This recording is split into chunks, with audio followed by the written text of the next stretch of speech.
नमस्कार मेरे देशवासियों, भाई बहनों, नमस्कार।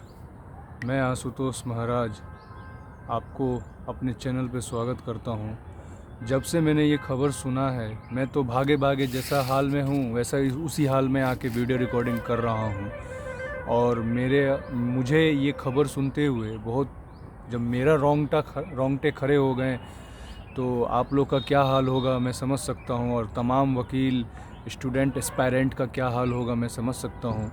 तो मुझे लगता है कि मुझे एक वीडियो बनाने की बहुत ज़रूरत है, और मैं तमाम ऐसे भाई बहनों जो कॉम्पिटिटिव जुडिशरी की तैयारी कर रहे हैं, एमपी जुडिशरी की तैयारी कर रहे हैं, ख़ासकर जनरल कैटेगरी वालों के लिए मैं ये बोलना चाह रहा हूँ, क्योंकि मैं खुद जनरल कैटेगरी से बिलोंग करता हूँ।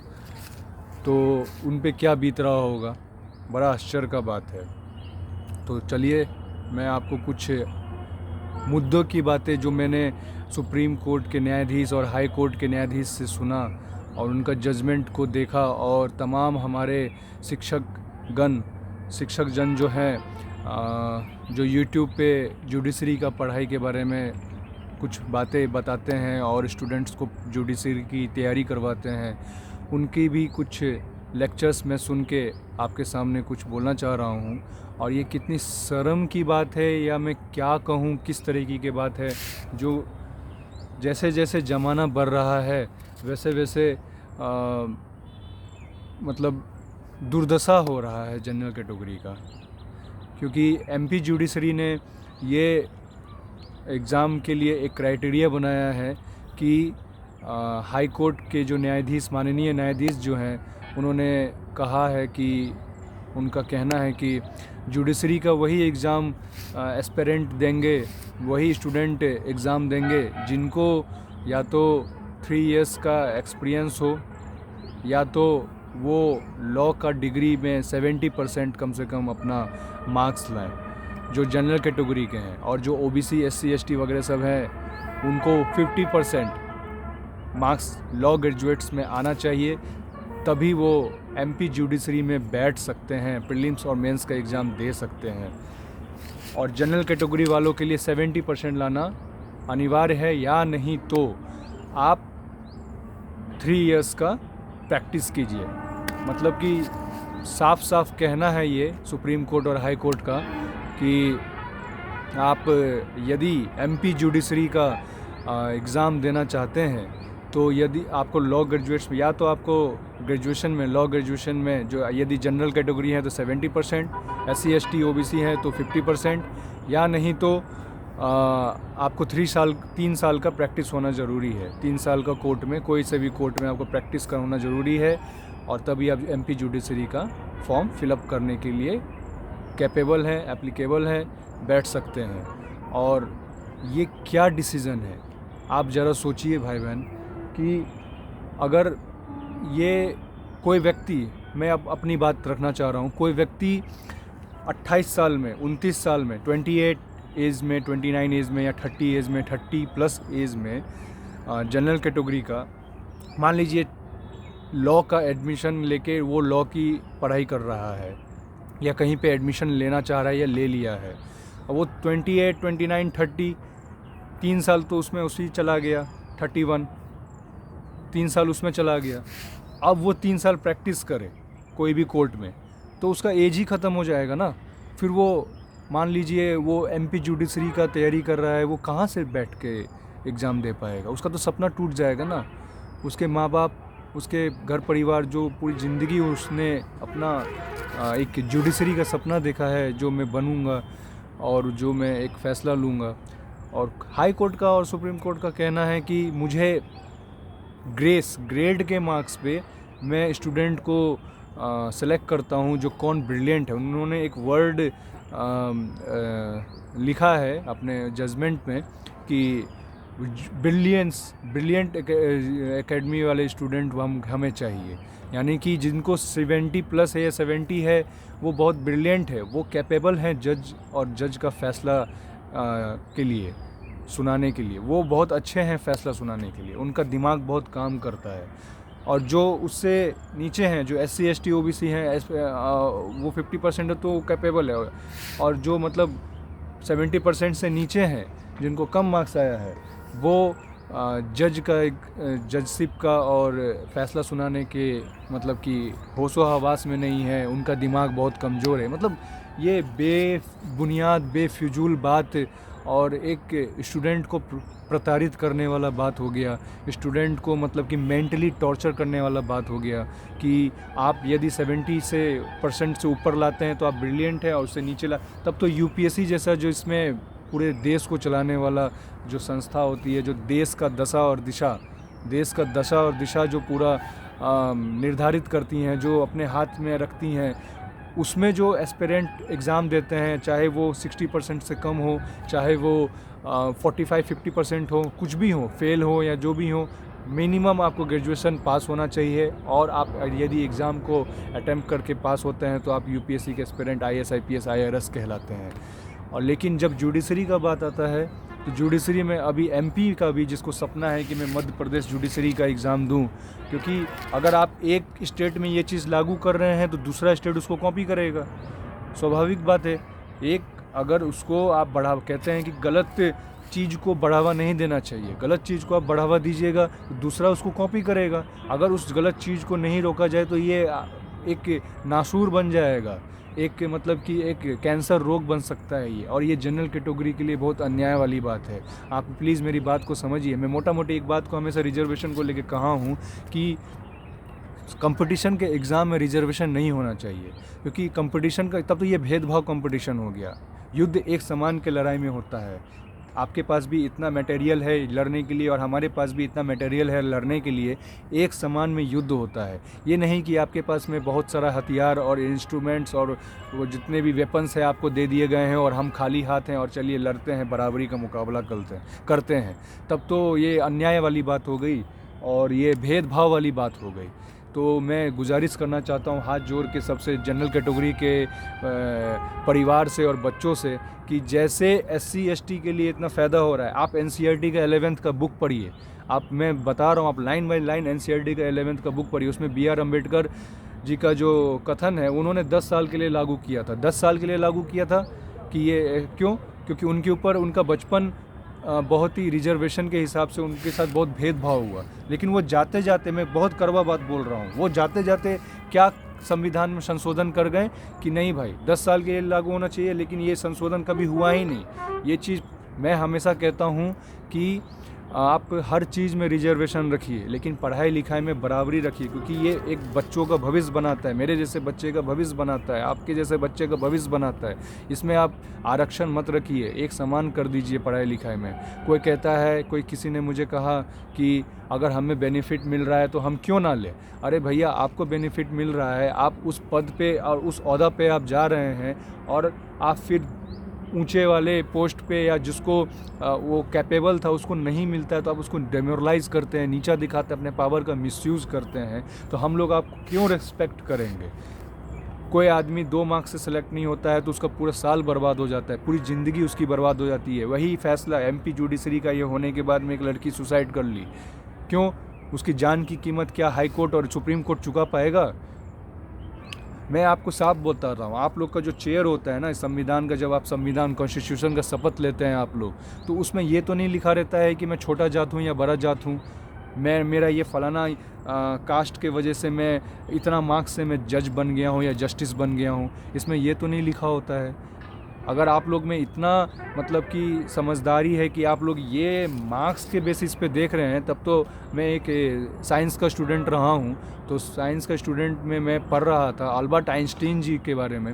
अल्बर्ट आइंस्टाइन के स्कूली शिक्षा इतना कुछ खास नहीं था, उनके ब्रेन में समझे वो बहुत ब्रिलियंट साइंटिस्ट हुए और उन्होंने बहुत फार्मूला का खोज किया और हमारे इस पूरे दुनिया को बहुत कुछ दिए।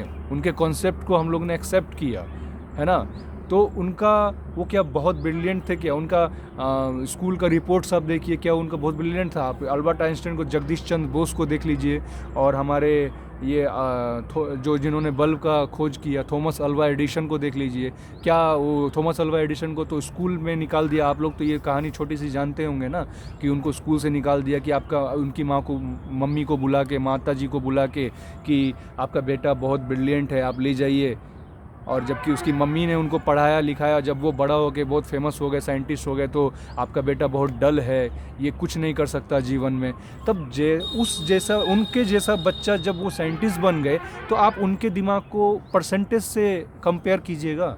हाँ, साइंटिस्ट से बड़ा कोई होता है? जज से कोई बड़ा जस्टिस होता है? भगवान से कोई ऊंचा होता है क्या? अपने आत्मा पे हाथ रख के देखिए। नहीं तो आप अपने चेयर पे जितने भी जस्टिस हैं, जितने भी जज हैं, तब तो जितने भी उसमें जनरल कैटेगरी के हैं, अपने चेयर के पीछे में जो अशोक स्तंभ बना रहता है, मैं तो कहता हूँ, ऑन द कैमरा कहता हूँ, लाइव कह रहा हूँ, कि आप लोग उस पर लिख लीजिए कि भैया मैं जनरल कैटेगरी हूँ, मैं फलाना जस्टिस ओबीसी कैटेगरी का हूँ, और चिलाना जस्टिस में एससी और एसटी कैटेगरी का हूँ, और मैं रिजर्वेशन पे आया हूँ, ताकि हमें भी तो लगे, हम जैसे बच्चों को भी तो लगे, हम जैसे एस्पेरेंट को भी तो लगे कि अरे यार ये तो आरक्षण का फ़ायदा उठा के आया है, हमें भी तो लगे। फिर हमसे आप लोग क्यों उम्मीद रखते हैं, हम लोग से आप लोग क्यों एक्सपेक्टेशन रखते हैं कि हम लोग आपको उस नज़रिए से आपकी इज्जत करें और उस नज़रिए से आपको हम लोग सम्मान करें?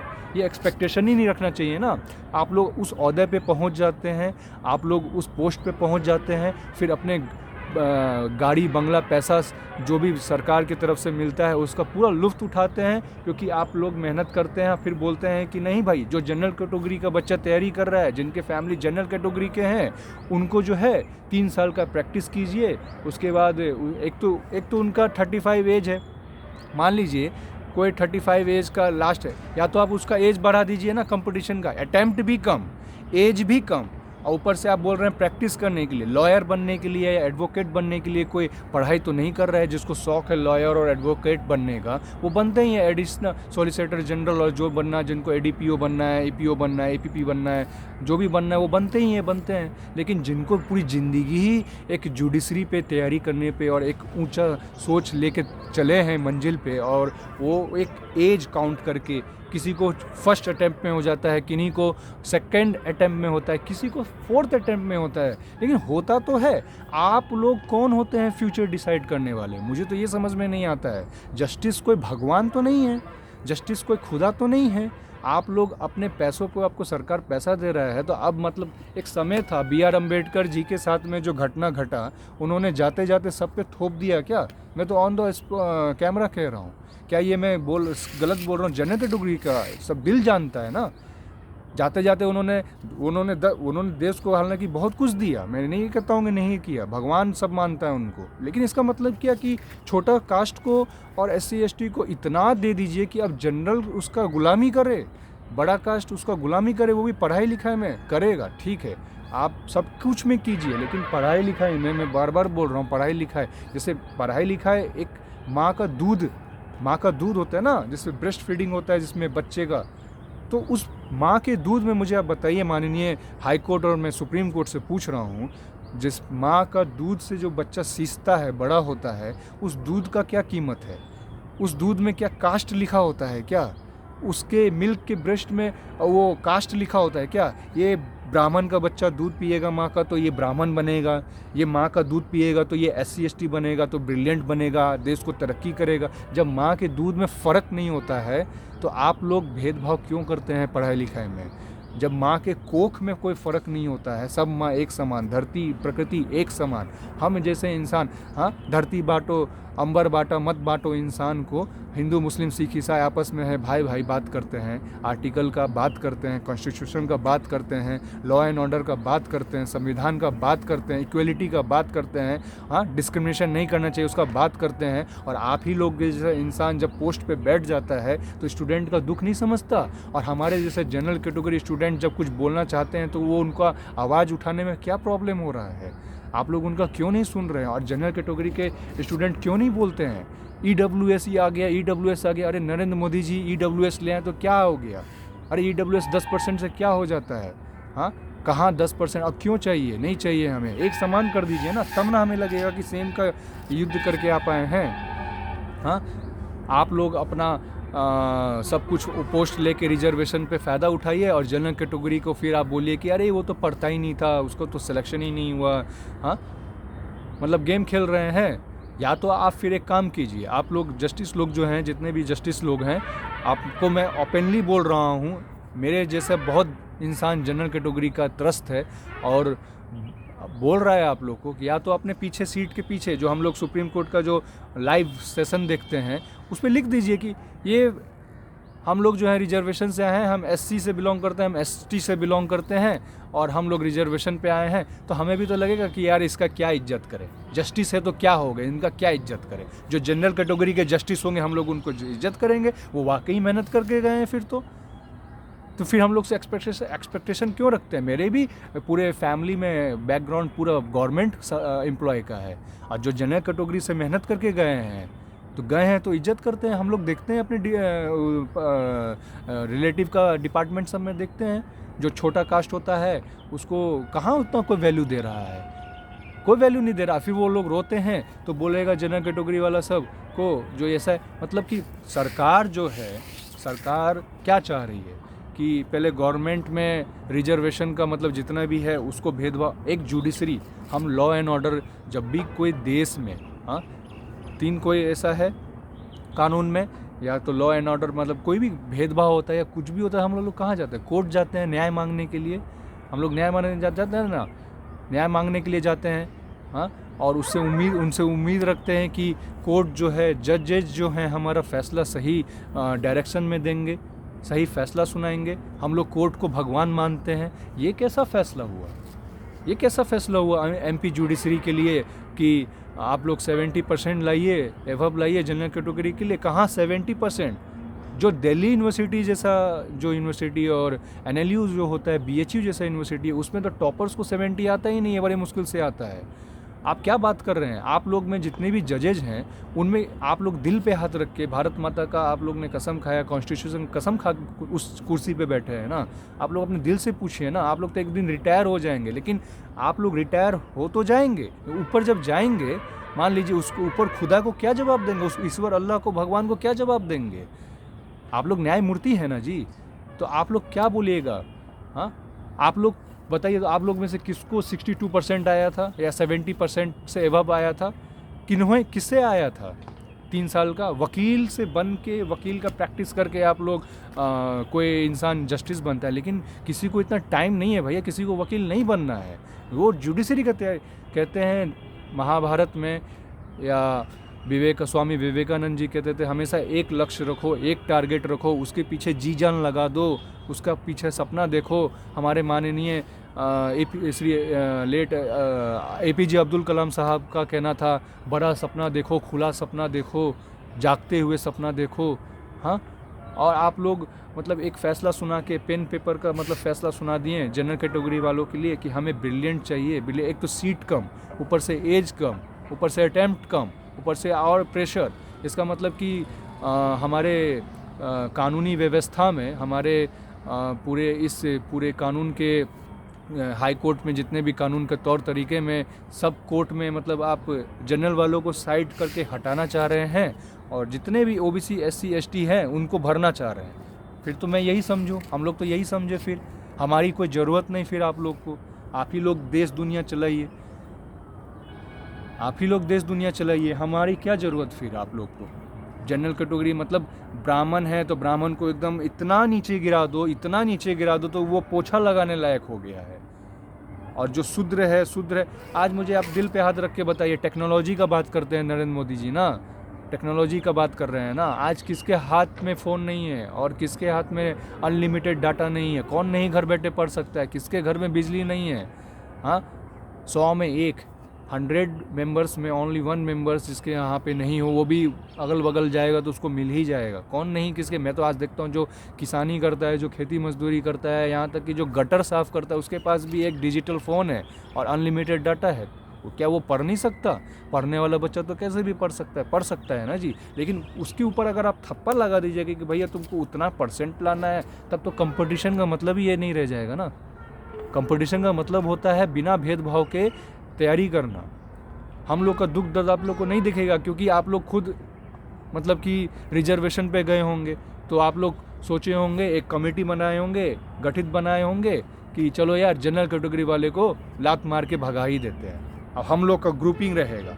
और फिर आप लोग ये एक्सपेक्टेशन कैसे कर रहे हैं कि हम लोग फिर आवाज़ नहीं उठाएंगे?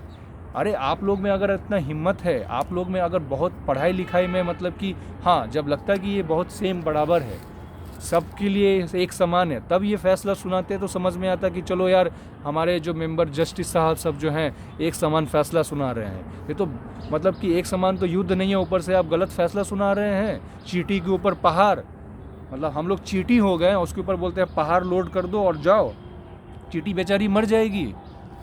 और आप लोग देख के बैठ के हंसते हैं, आप लोग का अपना पेट भर रहा है, पैसा मिल रहा है, लाखों लाख रुपया पैसा मिल रहा है, अपना बच्चा आपका सेटल हो जा रहा है फॉरेन कंट्री में। तो जनरल कैटेगरी का कोई छोटा मिडिल क्लास फैमिली का बच्चा नहीं है, उसके माँ बाप सपना नहीं देखते हैं, वो दिन रात गाली सुनता है अपने माँ बाप से, या उसके माँ बाप उस उम्मीद में बैठे हैं कि, या किसी के माँ बाप बहुत बेड पे जिनको हार्ट का प्रॉब्लम हो गया हो, जिनको कुछ प्रॉब्लम हो गया हो, जो एक बार मेरा बेटा बेटी को बनते हुए देख जाऊं, उसका बेटा बेटी पे मेंटलिटी पे क्या असर होता होगा आप लोग नहीं समझ रहे हैं। या तो एक समान आप लोग जो है, सर मैं विनती कर रहा हूं, या तो एक समान आप लोग रिजर्वेशन को कर हटा दीजिए और एक समान युद्ध कीजिए, कंपटीशन का एक समान रखिए, कट ऑफ एक जैसा रखिए। या तो ये जो एमपी जुडिशरी का जो बात हुआ है ये बहुत गलत हुआ है, या तो उसको हटा दीजिए, जैसा चल रहा है उसको छेड़छाड़ मत कीजिए। मैं तो आपसे यही विनती करूँगा, इसको छेड़छाड़ मत कीजिए। आप लोग नियम बनाते हैं, जब मन चाहा लेजिस्लेटिव ने नियम बना दिया, जब मन चाहा लेजिस्लेटिव ने तोड़ दिया, और जब मन चाहा कुछ भी संशोधन करके उसमें जोड़ दिया अपने सरकार के खिलाफ और सरकार के मुताबिक। आज नरेंद्र मोदी जी बीजेपी का है तो उस हिसाब से ये संविधान होना चाहिए, तो ये घुसा दिया। तब तो फिर जितने भी मैं डिस्ट्रिक्ट कोर्ट, सेशन कोर्ट में और जुडिशरी में देखता हूँ, मैं हाई कोर्ट में देखता हूँ, मैं जनरल कैटेगरी के वकील जो हैं बाहर दिन रात मेहनत करते हैं, तब तो उनकी भी ज़रूरत नहीं है।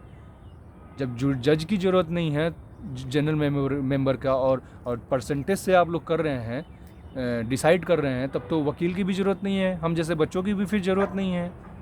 तब तो हम लोग भी छोटा कास्ट बन जाते हैं, तब तो इस दुनिया से ब्राह्मण और जनरल कैटेगरी को सफाया ही कर दिया जाए, हम लोग भी फिर तो SC ST बन जाते हैं भैया। जब इतना बेनिफिट मिल रहा है तो हम लोग भी बन जाते हैं। और सबसे ख़राब बात तो मुझे ये लगता है कि जनरल कैटेगरी वाले कुछ बोलते ही नहीं हैं, वो बस कमेंट पढ़ लेंगे। जैसे SC ST वाले सब आवाज़ उठाते हैं ना, उनको बस थोड़ा सा लड्डू मिल जाता है ना, अरे भैया 10% मिल गया, तो उसी में वो खुश हो जाते हैं। अरे एक आध दो का तो वो लोग आपस में बात करेंगे, जो एक आध दो का तो फ़र्क है, मेहनत कर लेते हैं, एक सीट का तो बात है, एक सीट का। अरे भैया एक सीट का बात नहीं है, यहाँ पे भविष्य का बात है। ये भेदभाव क्यों हो रहा है जब माँ के दूध में भेदभाव नहीं है? बार बार तो मैं बोल रहा हूँ आपको, ये क्यों भेदभाव हो रहा है? आप लोग थोड़ा डिस्टर्ब हो गए हैं क्या? जनरल कैटेगरी वाले सब स्थिर पड़ गए हैं क्या?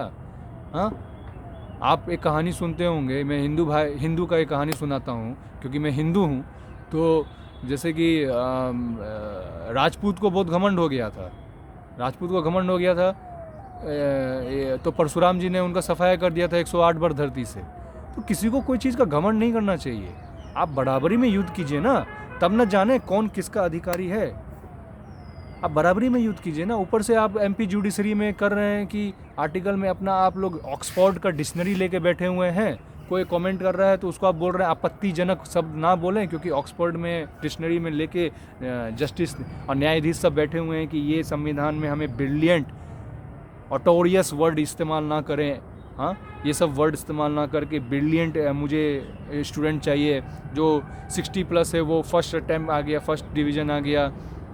मैं तो कितना UPSC का एस्पिरेंट का इंटरव्यू आप देखिए, आप लोग यूट्यूब समझदार है ना, आप लोग देखिए ना, जो बहुत 3rd डिवीज़न से पास किया वो आज IAS ऑफिसर है, कलेक्टर है, कहीं का DM है, कहीं का सेक्रेटरी है। वो लोग, आप लोग क्या नियम बनाते हैं और क्या मतलब कि लास्ट मौके पे जो बच्चा दिन रात तैयारी कर रहा है, प्रेशर में झेल रहा है, कि ये सपना देख रहा है कि मैं ये करूँगा, मैं कल को फिर वो करूँगा, अपने माँ बाप का सर ऊँचा करूँगा, और फिर आप लोग एक्सपेक्टेशन कर रहे हैं कि इसका बच्चा बना नहीं, और फिर आप लोग कमेंट करते हैं इनका बच्चा बना नहीं, ये नहीं किया, वो नहीं हुआ। खास मैं आप लोग से जनरल कैटेगरी से बोल रहा हूँ कि ये जो एमपी जुडिशरी वाला जो सुप्रीम कोर्ट ने ऑर्डर किया है और हाई कोर्ट का जो ऑर्डर हुआ है उसको ये 70% वाला और 3 साल का प्रैक्टिस वाला ये हटा दिया जाए। मैं विनती कर रहा हूँ, मैं रिक्वेस्ट कर रहा हूँ, मैं धमकी नहीं दे रहा हूँ, मैं विनती कर रहा हूँ, हमारे कैरियर हमारी ज़िंदगी के साथ कृपया करके ना खेला जाए, क्योंकि ज़िंदगी बार बार मौका देती है और आप लोग ऐसा ऐसा फैसला सुना के उसका मौका छीन लेते हैं, प्रताड़ित करते हैं। जैसे किसी लड़की का बलात्कार होता है ना, ऐसे हम जैसे स्टूडेंट का लगता है कि बलात्कार हो गया ऐसे जजमेंट पे। हम लोग किसी को मुंह दिखाने के लायक नहीं होते हैं ऐसे जजमेंट पे। इतना गलत जजमेंट मत दीजिए जो 70%। अमेरिका में तो ऐसा नहीं होता है, फॉरेन में तो ऐसा नहीं होता है, जहाँ से संविधान आया है ऐसा तो नहीं होता है। माननीय BR अम्बेडकर जी ने 10 साल के लिए बना के चले गए उनकी, लेकिन उनकी बुद्धि में क्या था? उनकी बुद्धि में यही था क्या 10 साल तक रहेगा? वो एक बहुत पढ़े लिखे बहुत ही ज्ञानी व्यक्ति थे। उन्होंने क्या फैसला किया? 10 साल के लिए उन्होंने किया, लेकिन ये फैसला हमेशा के लिए परमानेंट हो गया। अब तो रिजर्वेशन ही, सब जगह रिजर्वेशन रिजर्वेशन रिजर्वेशन। वोट मांगने आओ तो रिजर्वेशन। क्या ब्राह्मण, राजपूत, जितने भी जनरल कैटेगरी है, मुसलमान भाई सब जो जनरल कैटेगरी में आते हैं सब मतलब कि डेड हैं क्या? उनके बच्चे नहीं हैं क्या? वो तैयारी नहीं करे क्या? ये मेरे पीछे जो फ्लैग होस्ट मैं करता रहता हूँ अपने घर पे, मेरे 24 घंटा यहाँ पे फ्लैग होस्ट होता रहता है। क्यों मैं ये संविधान पे फ्लैग, किसके लिए ये आज़ादी हुआ? ये झंडा क्यों लोग फहराते हैं? कि आप लोग SC ST OBC हैं, सब कुछ हैं, तो आप लोग झंडा उठाइए और भारत का बात कीजिए। और हम लोग जनरल कैटेगरी में हैं तो हम लोग गुनाहगार हो गए? हम लोग बहुत ही गलती कर दिए क्या? मतलब अच्छा बदला ले रहे हैं? जो पहले हुआ वो हुआ, अब बदला ले रहे हैं क्या ये सब फैसला सुना के? क्योंकि आपके पास पावर है। संविधान को संविधान बराबरी की बात करता है और यहाँ पे डिस्क्रिमिनेशन का बात और फैसला सुना के तो आप ही लोग कर रहे हैं, और ख़ासकर पढ़ाई लिखाई में, जिससे कि पूरा भविष्य बदलता है। जनरल कैटेगरी को इसके बारे में सोचना चाहिए। MP जुडिशरी का जो ये फैसला है, बहुत स्टूडेंट इसमें बहुत त्रस्त है, जनरल कैटेगरी वाले, OBC वाले भी इसमें त्रस्त हैं। कृपया करके ये फैसला को आत्म संयम से सोचा जाए, डिस्कस किया जाए। सभी की राय के मुताबिक, आप लोग बहुत ज्ञानी हैं, आप लोगों ने कानून का पढ़ाई की, आप लोग को अनुभव है। आप लोग कहते हैं कि जज वही बनेगा जिसके पास बहुत अनुभव हो। हम ऐसे लोगों को जज नहीं बना सकते जो 70% से या तो नीचे हो, जिनके पास अनुभव नहीं हो। मार्क्स के बेसिस पे आप उनका अनुभव और जजशिप डिसाइड कीजिएगा क्या? एक बच्चा मैंने अभी आपको साइंटिस्ट का एग्जाम्पल दिया, ऐसे का तमाम साइंटिस्ट होंगे, ऐसे तमाम नेता होंगे, ऐसे तमाम IAS ऑफिसर, IPS ऑफिसर हैं जिनको एकेडमिक में अच्छा मार्क्स नहीं आया और वो अच्छा फैसला लेके देश में बहुत योगदान दिए। क्या महात्मा गांधी जी को अच्छा मार्क्स आया था अफ्रीका में, लेकिन उनका फैसला? क्या सरदार वल्लभ भाई पटेल जी को अच्छा मार्क्स आया था, लेकिन उन्होंने लौह पुरुष कहलाए वो? आप मुझे बताइए, जवाहरलाल नेहरू जी को क्या बहुत ब्रिलियंट थे? आया होगा। लेकिन ऐसा नहीं है कि आप ये नहीं, मतलब इसका मतलब ये हुआ कि जो आज से 2024-23 से पहले, 2024 से 2023 से पहले जितना भी जज 70% से कम या अनुभव से कम अपने मेरिट पे सेलेक्ट हुए हैं और जो फैसला सुना है वो सब बेवकूफ़ जज थे क्या? सब घर पे बैठ के ऐसे ही मतलब कि जज कर दिए, और अभी जो आप लोग सेलेक्ट करेंगे वो एकदम प्योर सेलेक्ट कीजिएगा? हाँ, ये बहुत नाइंसाफ़ी वाला बात है। आप लोग न्याय देते हैं, न्यायमूर्ति हैं, आप लोग को ये बात बहुत गंभीरता से समझना चाहिए। आपका अपना एक अंग है, अपना एक पार्ट है। आप लोग को गवर्नमेंट के हिसाब से और किसी के प्रेशर में आप लोग नहीं आते हैं। आप लोग को इतना प्रेशर नहीं होना चाहिए। आप लोग पे पूरी दुनिया टिकी हुई है, आप लोग के फैसले पे पूरा बच्चे का भविष्य टिका हुआ है। और जब कोई वकील साहब माननीय सुप्रीम कोर्ट में न्यायाधीश के सामने में जब बात रखते हैं, तो या तो उनके पास आर्गूमेंट करने के लिए तर्क नहीं होता है, या तो आप लोग न्यायमूर्ति लोग उनको सेटअप करवा देते हैं कि बैठिए, आप लोग के पास कोई अच्छा मुद्दा नहीं है, बैठिए, क्योंकि क्यों नहीं हो, हमें ब्रिलियंट चाहिए, हमें ब्रिलियंट चाहिए। ब्रिलियंट का परिभाषा ऑक्सफोर्ड के डिक्शनरी में आप दिखा रहे हैं। ऑक्सफोर्ड का डिक्शनरी भी तो किसी आदमी नहीं लिखा है ना, ऑक्सफोर्ड का डिक्शनरी भी किसी आदमी नहीं लिखा है ना। तो वो जो आदमी लिखा होगा ऑक्सफोर्ड का डिक्शनरी, उसको भी 70% आया होगा कि नहीं होगा, ये भी डाउट ही है। शेक्सपियर को आया है कि नहीं आया है, वो भी डाउट ही है। आप पता कीजिए ना। आप इतना छानबीन करते हैं तो ये भी तो छानबीन कीजिए ना कि जो व्यक्ति डिक्शनरी बना रहा है, जो वर्ड्स को पूरा ये लिखा हुआ है, क्या वो उसको एकेडमिक में आया था क्या? आप कैसे डिसाइड कर सकते हैं? क्योंकि कोई बच्चा ब्रॉटअप होता है, जैसे मैं सरकारी विभाग का